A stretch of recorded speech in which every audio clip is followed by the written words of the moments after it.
Jain aspirants, I Ruby Thakur welcome you to SSB Crack Exam Channel and I'm here with one new topic. तो recently आप सब लोगों ने कंगना रनौत के साथ एक बहुत बड़ी कंट्रोवर्सी सुनी होगी related to the first prime minister of the India. हालांकि उसके बाद उन्होंने उस पर क्लियरिंग स्टेटमेंट भी दी है कि नहीं मैं सही थी। बट चलिए जानेंगे पूरे वीडियो लेक्चर में कि क्या है इसके related controversy and the second thing क्या रनौत जी ने कहा एंड क्या है असलियत। हालांकि मैं आप सबको बता दूं कि यस जो पहले प्रधानमंत्री हैं हमारे भारत के वो प्राइम मिनिस्टर नेहरू जी ही हैं। तो चलिए जो उन्होंने बेसिकली एक्सप्लेनेशन दी है उस पर भी हम बात करेंगे। सो चलिए स्टार्ट करते हैं। सो बेसिकली कंगना रनौत एक इंटरव्यू दे रही थी एंड उसी के अंदर उन्होंने कहा कि yes the Subhash Chandra Bose not Jawaharlal Nehru was the first prime minister of the independent India after being criticise. हालांकि इनको बहुत क्रिटिसाइज किया गया। आप सब लोगों ने सोशल मीडिया में भी बहुत सारी वीडियोस देखी होंगी, मीम्स देखी होंगी। तो जब ये सब चल रहा था उसके बीच में इन्होंने एक और स्टेटमेंट दी कि नहीं मैं सही थी and this was the tweet done by her. All those who are giving me gyan on the first Prime Minister of Bharat, do read the screenshot. Here's some general knowledge for the beginners. All those geniuses who are asking me to get some education must know that I have written, acted, directed a film called Emergency, which primarily revolves around Nehru family. So no mansplaining, please. If I speak way ahead of your IQ, you assume I must be uninformed. Well, the joke is on you and it's a lame one. So, and उसी के साथ उन्होंने एक screenshot share किया था. So, this was the screenshot जो कि एक एनडीटीवी के उससे उन्होंने उठाया था.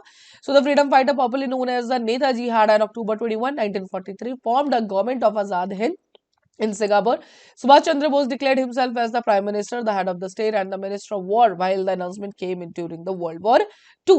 So इसी स्क्रीनशॉट को शेयर करने के बाद उन्होंने एक बात कही कि यस ये ऑलरेडी कहा गया है कि एज द प्राइम मिनिस्टर जो थे सबसे पहले इस prime minister that is the Subhash Chandra Bose. अब चलते हैं कि बेसिकली ये सारी की पीछे की कहानी हालांकि असलियत क्या है जो उन्होंने कहा है क्या वो सही है या गलत। लेकिन एक इस पर्टिकुलर स्क्रीनशॉट पे या इस पर्टिकुलर बात पे हालांकि हम सब जानते हैं कि जब आजाद हिंद फौज बनाई गई थी ये जो स्टेटमेंट है वो बिल्कुल सही है। लेकिन क्या इससे ये बात हो बदल जाएगी कि प्राइम मिनिस्टर पहले भारत के जो है वो बन जाएंगे हमारे सुभाष चंद्र बोस? नहीं, बिल्कुल नहीं। सो चलिए अब स्टार्ट करते हैं ये आजाद हिंद गवर्नमेंट की कहानी से। सुभाष चंद्र बोस जी ने प्रोक्लेमेशन किया था 21 अक्टूबर 1943 को एंड ये स्पीच आज तक भी बहुत ज्यादा याद की गई थी जो कि कहते थिएटर में इन्होंने ली थी। So in the name of the god, in the name of the bygone generations who have welded Indian people into one nation, and in the name of the dead heroes who have bequeathed to us a tradition of heroism and self-sacrifice, we call upon Indian people to rally around our banner and strike for India's freedom. So this was the speech given by the Subhash Chandra Bose in the Cathay Theatre जब उन्होंने आजाद Hind government की बात की थी। Bose was the head of the state of the provisional government and held the foreign affairs and the war portfolios. AC Chatterjee उस particular time पे charge बनाए गए थे फाइनेंस के। ऐसे Iyer became the minister of publicity and the propaganda and Lakshmi Swaminathan जो कि जो लक्ष्मी बाई रेजेंट था उसको भी हेड करती थी and she also made the minister of women affairs. तो A number of officers from Bose Azad Hind Fauj were also given a cabinet post। तो ये बात की जा रही है आजाद हिंद फौज की। But this is particular time पे जो हमारा भारत था that was not independent. We are talking about the year 1943। उन्होंने प्रोक्लेमेशन किया था, करेक्ट। एंड कुछ अलग अलग पोर्टफोलियोज एज कैबिनेट पोस्ट भी दी गई थी एंड उसी प्रोक्लेमेशन के अंदर उन्होंने कहा था कि yes he is the head of the state. And इसी पर्टिकुलर चीज को स्क्रीनशॉट को जो है कंगना रनौत ने भी वहां पर डाला है। हालांकि आजाद हिंद गवर्नमेंट जो थी उन्होंने क्लेम की थी तो अपनी जो अथॉरिटी जब ये पूरा प्रोक्लेमेशन हो गया उसके बाद उन्होंने जो अपनी अथॉरिटी किस एक्सटेंट तक उन्होंने क्लेम की थी। But the point is claim करने से कुछ नहीं था बिकॉज स्टिल जहां जहां उन्होंने क्लेम किया that particular territories were under some others rule. तो जैसे कि बात करते हैं claimed authority over all Indian civil and army personnel in Britain south east Asian colonies जैसे कि Burma, Singapore and Malaya.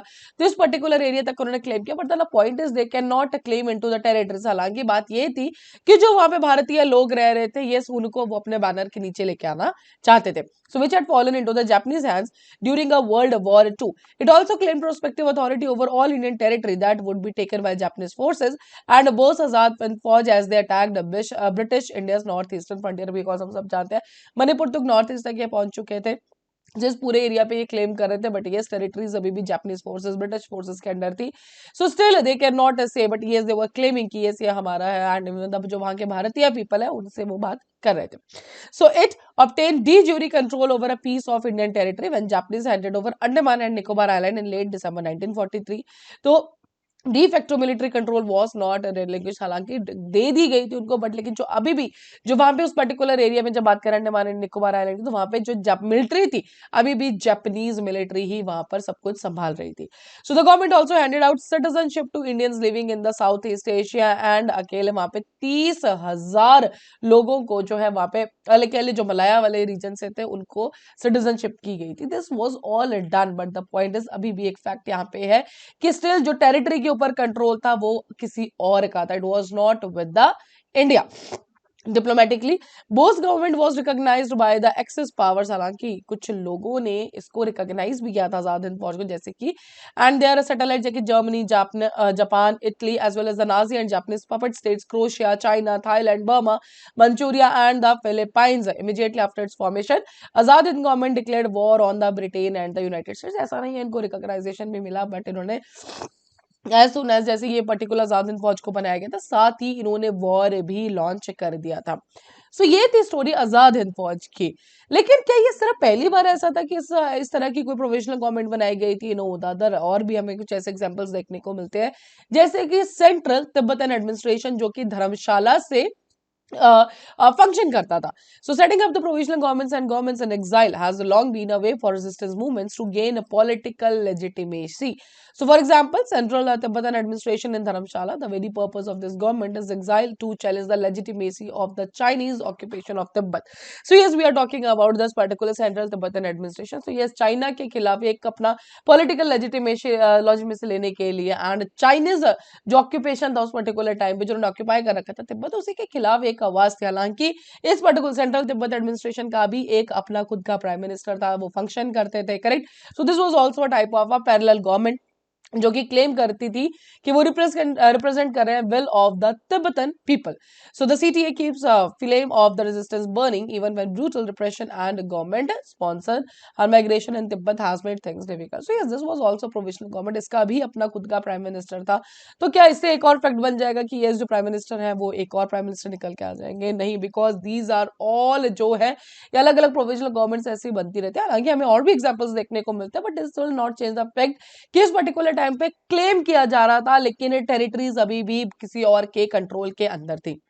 So, neither of the two can in any seriousness be called the government of India. This is for the two main reasons. First, both these governments failed to gain widespread international recognition. पहले बात तो पूरा का पूरा international recognition इनको नहीं मिला था। कुछ states ने इनको जरूर recognize किया था, but yes, overall level पे recognition नहीं मिला था। While some countries did recognize and support them, they did so for their own motives. After the world wars in which the British emerged victorious, this sport swiftly vanished. Correct? Second, both these governments never controlled Indian territory, while both did officially hold the Andamans. Effectively, the island were still under the Japanese occupation. जैसे कि मैंने आपको starting में बताया कि ये से hand over कर दिया गया था, बट स्टिल जो मिलिट्री कंट्रोल था वो किसके पास था? That was still with the Japan. So yes, अगर आप क्लेम भी कर रहे हैं एंड आपको ऑथराइजेशन दे भी जाए, लेकिन कंट्रोल किसी और का है, सो हाउ कैन यू से? सो इन शॉर्ट अगर हम बात करें, ये सारा जो उन्होंने स्क्रीनशॉट शेयर भी किया, लेकिन उसके बाद भी एक फैक्ट ये नहीं बदल सकता, because prime minister head of the state आप उसी को कह सकते हैं जब आपकी टेरिटरी आजाद हो, जब आपकी जो आपको इंडिपेंडेंस ग्रांट हो चुकी है, इंडिपेंडेंस जब मिली है भारत को, उसके बाद जो हमारे प्राइम मिनिस्टर बने that is the Nehru. So that is the simple fact. तो यस, उन्होंने जो एक स्क्रीनशॉट शेयर किया कि यस जो मैं कह रही हूँ वो गलत नहीं है, so know that is a point. वो एक प्रोविजनल गवर्नमेंट थी, तो इस तरह की तो प्रोविजनल गवर्नमेंट्स और भी हैं। So why only Subhash Chandra Bose? Correct.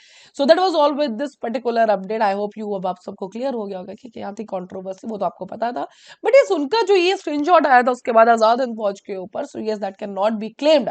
तो पहले प्रधानमंत्री भारत के नेहरू जी ही रहेंगे। सो अभी आपके स्क्रीन पे एसएसबी इंटरव्यू का कोर्स हर महीने हमारे बैचेस बैठते आप ज्वाइन कर सकते हैं। साथ ही we are having the courses for NDA CDS AFCAT. You can enrol in this particular courses. While enrolling you can use the discount code जो कि है Warrior10। जैसे आप इस कोड को यूज करेंगे you will be getting the 10% of. So that's all for the day. Thank you so much for watching this video lecture. जय हिंद, जय भारत। अगर आप एक डिफेंस एस्पिरेंट हैं और एसएसबी इंटरव्यू, एनडीए, सीडीएस, एफकेट जैसे एग्जाम्स के लिए प्रिपेयर कर रहे हैं, तो आप एसएसबी क्रैक एग्जाम्स के कोर्स को चेक करना ना भूलें। आप हमारी लर्निंग एप्लीकेशन को गूगल प्ले स्टोर से भी डाउनलोड कर सकते हैं।